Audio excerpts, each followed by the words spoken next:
Hi, I'm Mara Webster with In Creative Company, and I'm so delighted to be joined by the fantastic Sam Waterston to talk all about his latest role, reviving Law and Order.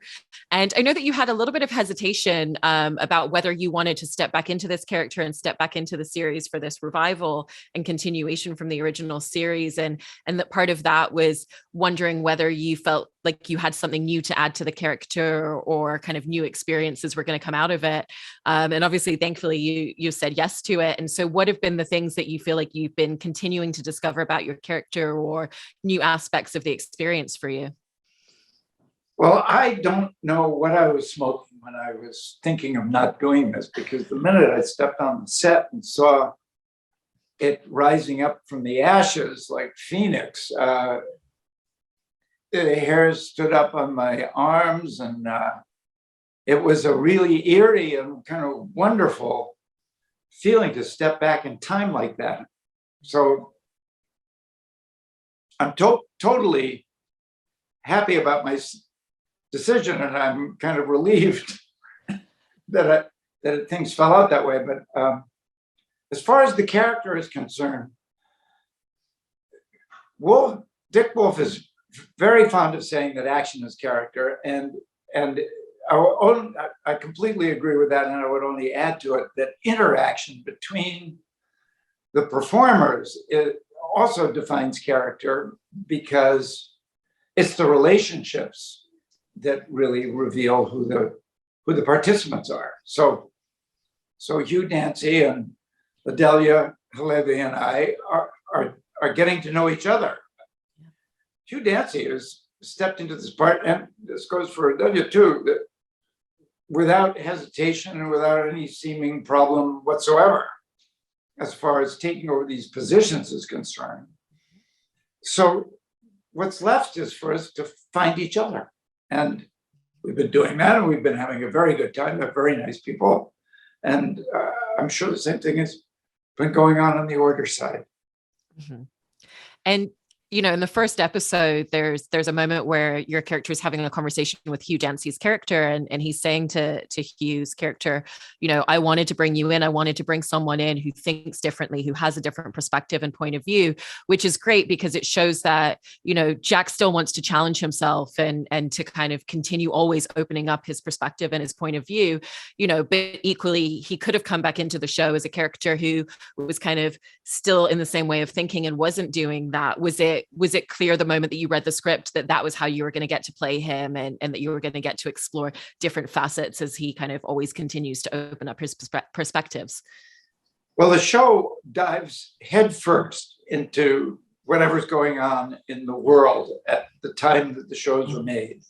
And it brings all the characters with them. So there really isn't any way that a principal character could have resisted all the changes that are going on in the world and made any kind of an important contribution to the show. So I don't get to decide where my character is going to go. That's Rick Eden and the writer's room.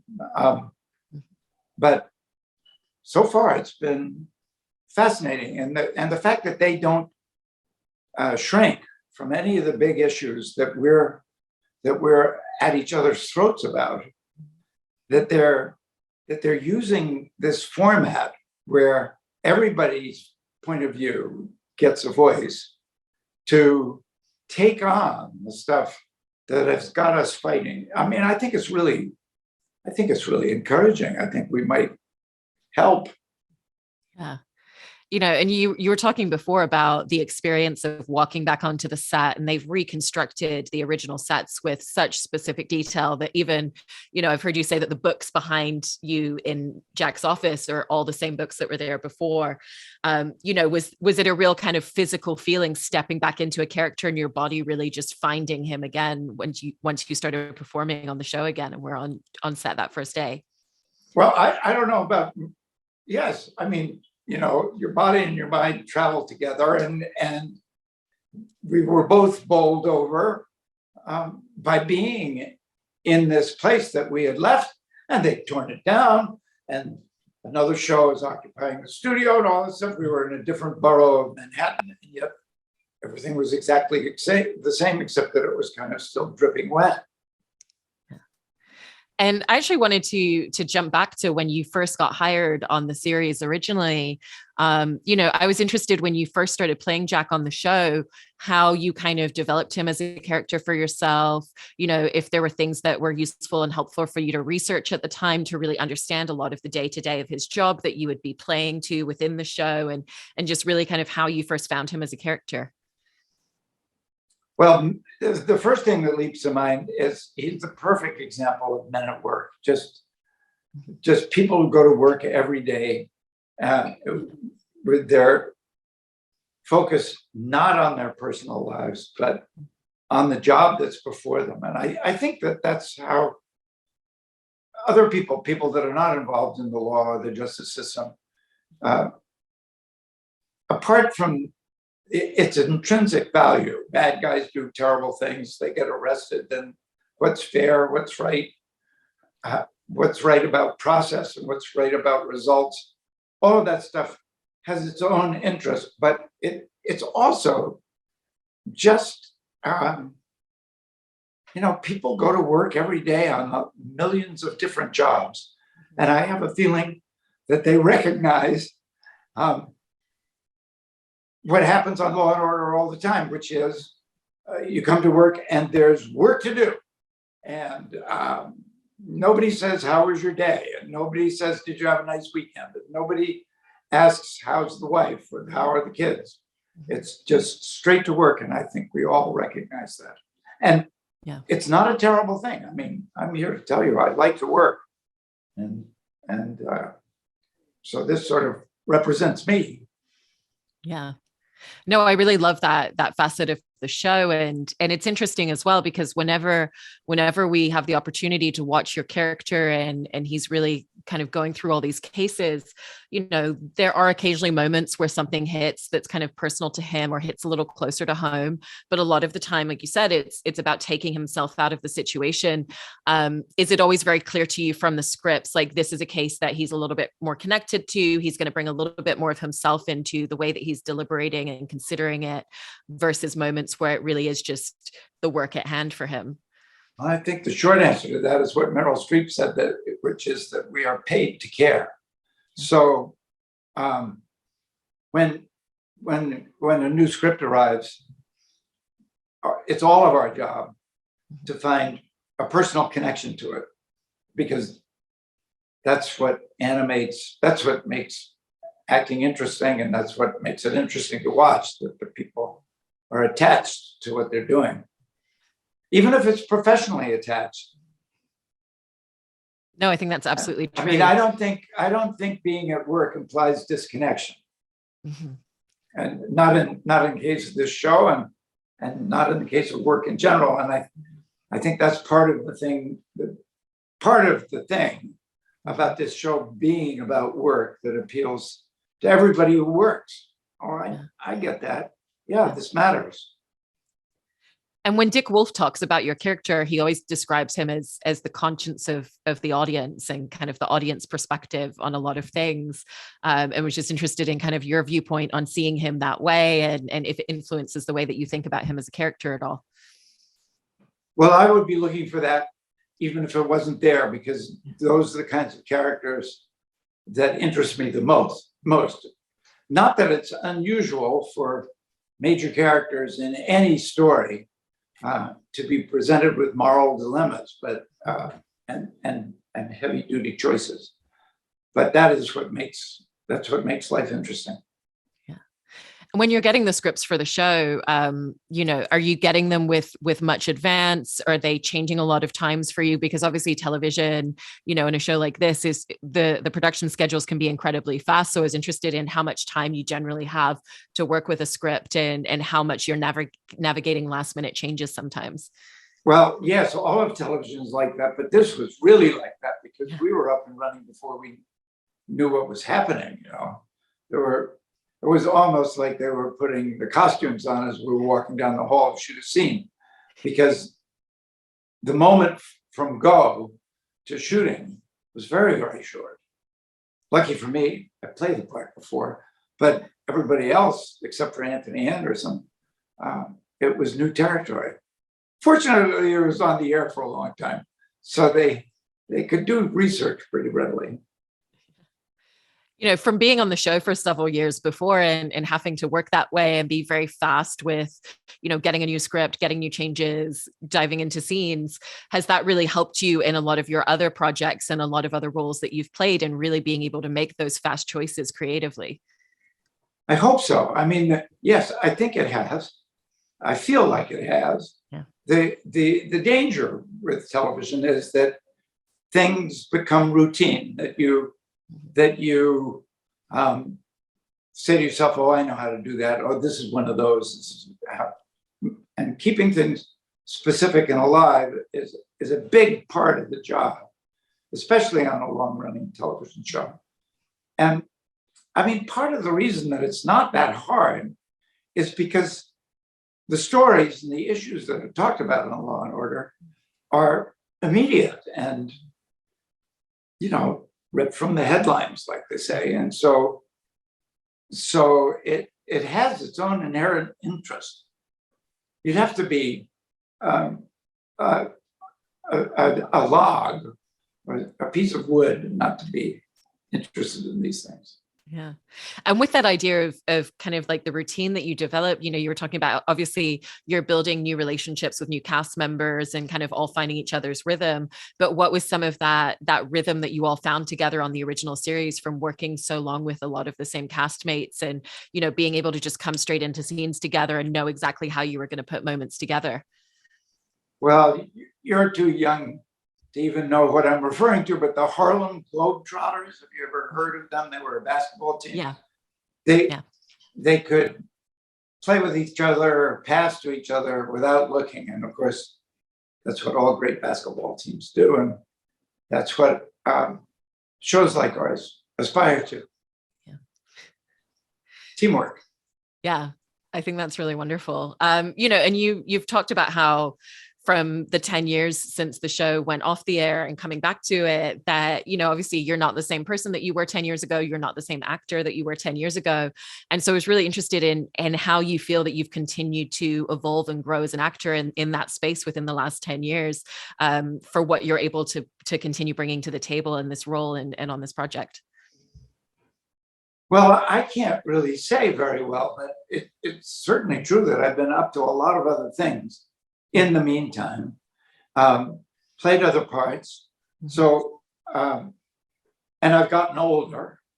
So I don't know.